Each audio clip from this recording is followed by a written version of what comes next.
you're up. How are you feeling? I'm fine. Listen, don't try anything like that again. Pain is scary, right? I'm alright. No more running away. I'm Laphicet. It's good to finally meet you properly, Eleanor. Yeah, likewise. Don't worry. If you try running, you won't get far. Once I've eaten your arms and legs, I merely need you alive to act as his vessel. Nothing more. That won't be necessary. I swore an oath before our duel. An oath grants power in exchange for a certain constraint. Mine was, if I lose, I will obey my opponent. Once put in motion, an oath cannot be broken by the one who swore it. I will keep my promise to you because I must. An oath, is it? In that case, I have a question for you. What does the Abbey plan to do with Innominat? To wipe out the demons, of course. We want to end the era of disaster, once and for all. And how exactly does the Abbey plan on wiping out the demons? Is Innominat going to wander the land, slaughtering them all? They never told me. Innominat's ritual is kept confidential even within the Abbey. All I know is that it involves Melchior. And it looks like the only way we'll figure out Innominat's true nature is by deciphering Laphicet's book. We'll have to track down Magulu's friend, the one who can read the ancient tongue. If we go to Iseult in Southgand, we ought to find some clues to her whereabouts. But first, we have to figure out where we are now. We need to find a settler or a village. Something. I'm surprised us chuckleheads even know our own names. Even the greatest scholars don't know everything at first. You can't get answers without asking for them. Fair enough. Hard to argue with that. I've never seen a Malak quite like him. Eleanor, your job is going to be to protect Laphicet, even if it brings you into conflict with other Exorcists. Because if you turn on me... I know. Like I said, I can't betray you. Listen, Laphicet. If she makes any strange moves, I want you to stop her immediately, okay? I don't think Eleanor is such a bad person. Besides, she's oath-bound to her promise. She's lying, obviously. That's only something you do if your life depends on it. Yep. An oath is an art that takes complex rituals and lots of hard work and time. Hardly worth the trouble, to be honest. I told you already. She wants to take you away from us. Women are creatures of deceit, boy. If you say so. She's right. Of course that goes doubly so for Velvet the Vengeful Villainess. Well, I won't deny it.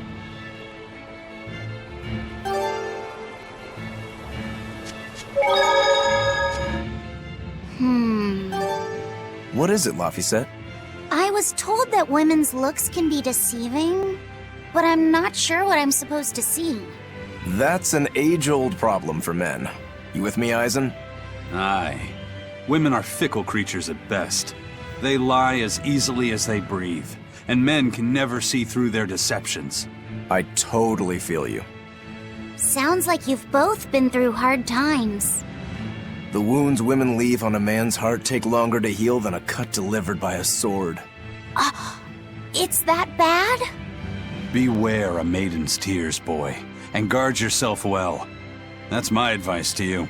Beware tears and guard myself.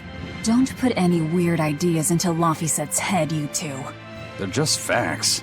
If you fill his head with any more garbage, I'm eating both of you. Yes, ma'am. Yikes.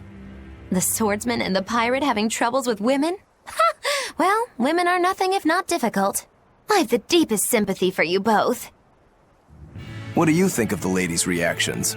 Well, Velvet won't eat either of you, and Magulu didn't seem sympathetic at all. See? Appearances can be deceiving. And it seems you've absorbed the lesson well. Right. I'm not like that, though.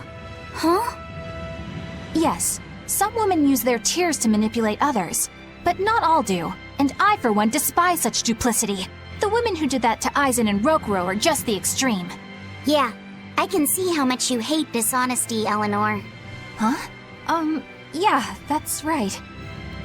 Be a good example for the boy then, so he doesn't end up like Rokuro and me. I intend to do just that, whether or not you ask it of me. Eleanor is a lot stronger than she appears.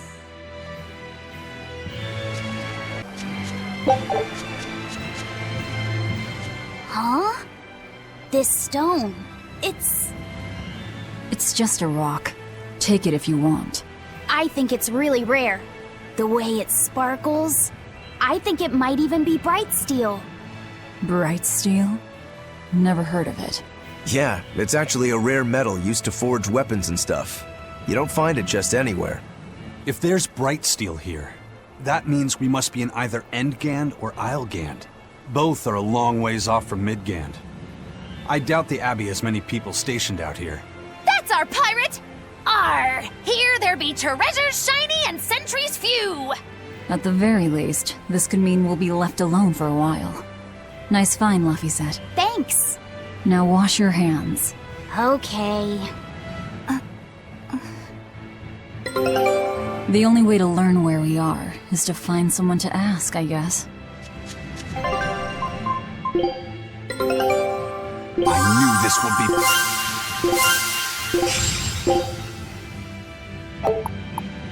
be... Scout ships...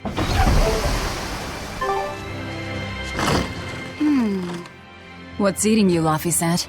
If people say you can't judge women at face value, does that mean you can with men? Sure. Men are simple creatures. Men are simple. Oh! You talk like you're an expert in all things masculine. But you can only speak for your own family. As if you're one to judge. And I'm sure you've charmed a magnificent lord to be your lover. Sure. What does he look like? Is he tall? None of your business. Don't tell me. He was always on the other side of a swinging door, so you only saw his feet? I see. What a lovely crush that must be. I read that story. It was a book called The Legs of a Man. Oh? I've never heard of it. I've read it too. It's a sad, bittersweet tale, but I enjoyed it quite a lot. I highly recommend it if you haven't read it. Maybe when I have some free time after killing Artorias. I just wanted to know if men could be judged at face value. It's not often you find bright steel above ground. I hear it's a lot of trouble to unearth, even in the regions it's normally found. Yeah. Mining for minerals takes a lot of specialized techniques and experience on the part of the prospector. They examine the soil, the water, the plants, and so on, where the same mineral was found before. Then search similar environments for the next big find. Sure, but it's not like they succeed every time. It's all a big gamble. Isn't there a simpler way? I read in a book once that you can use a pendulum to find water and metals underground. It's called dowsing. What's dowsing? You hang the pendulum so it's facing the ground. Then you chant the magic word, Magic Kazam, and wait to be amazed. The little bit of ore on its tip will sniff out buried treasure in underground lakes like a bloodhound on a prickle boar. You don't seriously believe this. It's just like fortune telling. You win some, you lose some. That's why they call it prospecting. So, if pendulums are used for fortune telling, why the hell is Zavid running around using them as weapons? He uses wind to control its trajectory. I think it's easier for him to manipulate pendulums in a fight than something like a whip or a rope. Oh, that makes sense now. That seems pretty clever. He's probably also doing it to make himself stronger, too. Malakim broadly fall into 4 elemental types: earth, water, wind, and fire. Each strong or weak against the others. Wind beats earth. Zavid is a wind Malak, so when he obtains earth element minerals, his own strength is boosted. I never realized Malakim could be so calculating. Then if pendulums react to a Malak's powers, maybe they can actually do this dowsing stuff like Magilu says. Yeah, it's worth taking that thing seriously. Zavid might like to joke around, but when it comes to fighting, he knows full well just what he's doing.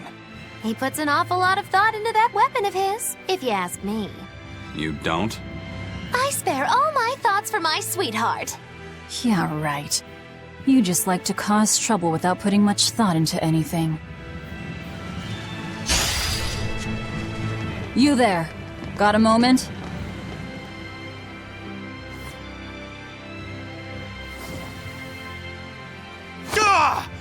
Are you guys with the Swordbreaker? The what? Get away from me!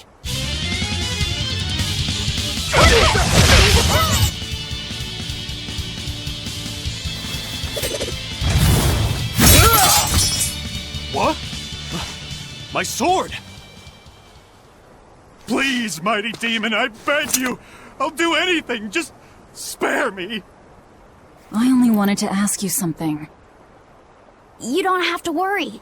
This woman here is an exorcist. Huh? Right. I'm Eleanor, a Praetor Exorcist. Please, remain calm and hear our questions. You do look like an exorcist, but what are you doing with ruffians like these? Top secret Abbey business. That's all I can say. Now, can you tell us where we are? And are there any ports nearby? You don't know? You're on Cadnix Island in Islegand. The port is at the other end of that ravine. I'll send a Sylph-J to the Von Eltia. Thanks.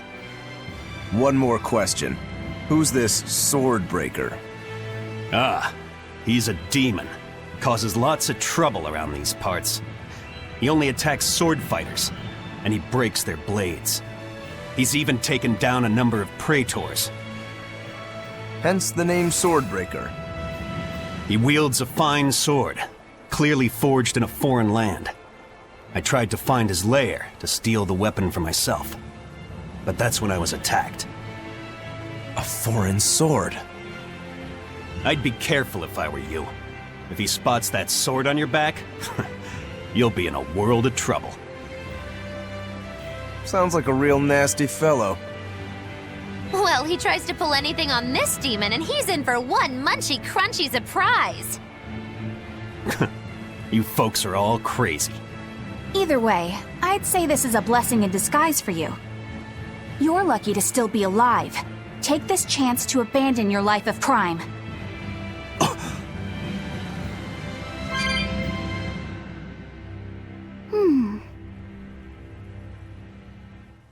Can you read any of this old writing? No. I've studied many languages, but I've never seen script like this before. Can you read it, Eleanor? I've never come across this language either. Where did you find a rare tome like this? Well... It was a lucky find at the capital. What can I say? The kid loves to read. I was surprised to see how many Malakim like to read. Bienfu does a lot of reading too. I didn't know that. It's true. I'm not sure what he's been reading though. Did someone call for me? Bienfu, do you like to read too? Oh, yes. Books are a treasure trove of knowledge. But I'm a greater Malakim, so the literature I enjoy might be a bit above your level, Laphicet. How to talk a human female into becoming your vessel. And physically escalating with cuties. Bien? Physically escalating. What does that mean? You really don't need to know. Alright. Yeah, I'm confiscating all of these. And I have some questions. Bienfu, you better be ready for a thorough interrogation. Bien!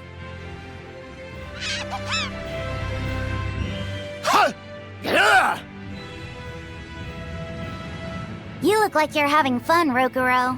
Well, I'm a Yaksha. A Yaksha. A spirit of war. Yeah, a demon that lives for combat. But this Swordbreaker has cut down Exorcists with its foreign blade. Aren't you scared? Of dying, you mean? Yeah. I'm not afraid of dying. It's more that I'm afraid of not being alive. Huh? Fighting is my life. It's all I want to do. So I fight. That's what living means to me. Living only to kill. A demon is always going to be a demon. Well, if you're gonna be blunt.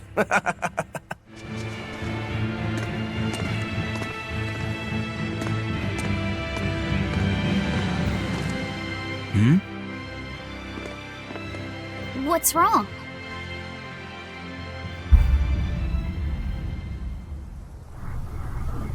An enemy.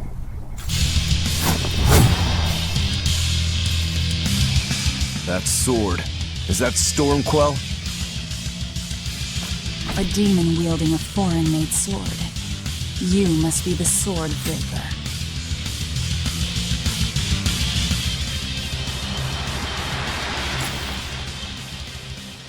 He's still moving. I'll take this one. Come and get me!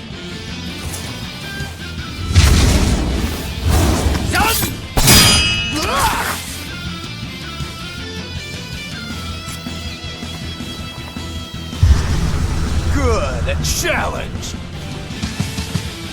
Look out!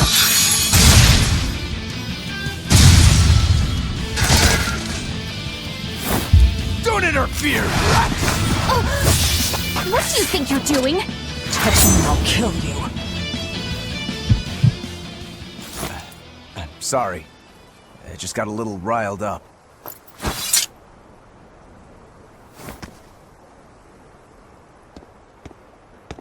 Do you know that demon? No, but I know his sword. A blade called Stormquell.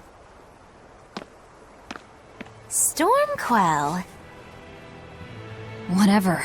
It doesn't have anything to do with us. Let's just get to the port already. Laphicet, I'm sorry about what happened back there. I thought he was going to kill you. Yeah, I know. You were just doing what you thought was right. Yeah, maybe so. That's good then. I didn't give you a clear enough warning to stay out of it. If it ever happens again, I'll give you a proper warning. You really don't want me to help you? Even if your life is at risk? Yup. Why? Actually, I'm not too sure myself. Huh? There's somebody out there I need to defeat by my own hand. I want to strike him down. I want to triumph against him. But to do that, I need to be a better swordsman. Someone you have to defeat. In a sword fight, yeah. And I'll do anything to ensure I come out on top in the end. No matter how much it costs me. Life, limb, hell, even my heart and soul, I'll pay it. Those feelings have been so central to me for so long. I lost my dang humanity somewhere along the way. Why do you need to win that badly? To be honest, beats me. Maybe it has to do with me being a demon. Or maybe that's why I became one. Either way, it's more important to me than life itself. More important than life. But still, I owe you for saving me back there. There's no victory pose in store for me if I'm dead. Okay. Is that how you thank someone for saving your life? Huh? I'm just being honest with the little guy. And no offense and all, but why do you care? You don't even think it disrespectful? You truly are a demon. Yep. Big old demon.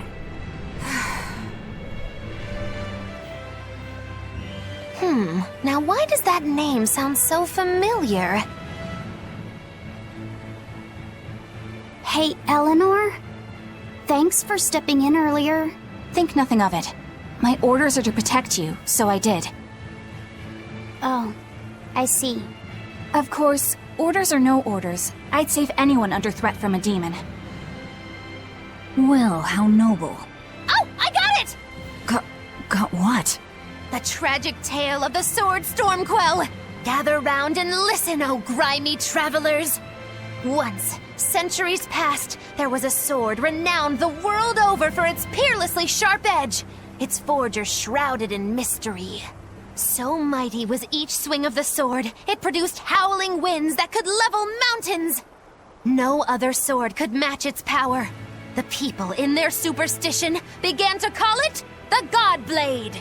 This Godblade, is it Stormquell? Shush! The tale is merely beginning. Now, there was one man who was truly enamored with the Godblade. His name was Kurogane, a blacksmith of wondrous talent. His heart was set on forging an even greater sword, and he had a name in mind for this sword. Stormquell, the sword to conquer the Godblade's roaring winds. And did he make it? Kurogane forged scores of challengers to the Godblade, but each would-be Stormquell was shattered by the implacable howling wind. Some say the wielder of the Godblade chopped off his head. Others say he took his own life. The truth is lost to the dusty cobwebs of history. But perhaps he, and his grudge towards the Godblade, somehow yet live. A grudge that spans centuries. You hear tall tales like this all the time. That sword and its inscription we saw were probably just inspired by the legend. Perhaps. But if that's the real Stormquell, we should all sleep with one eye open tonight. What makes you say that? Because that Godblade Kurogane wanted so desperately to top has been passed down through my family for generations. Its name is Stormhowl. In other words, we could well bump into your armored friend again. Let's hurry it up.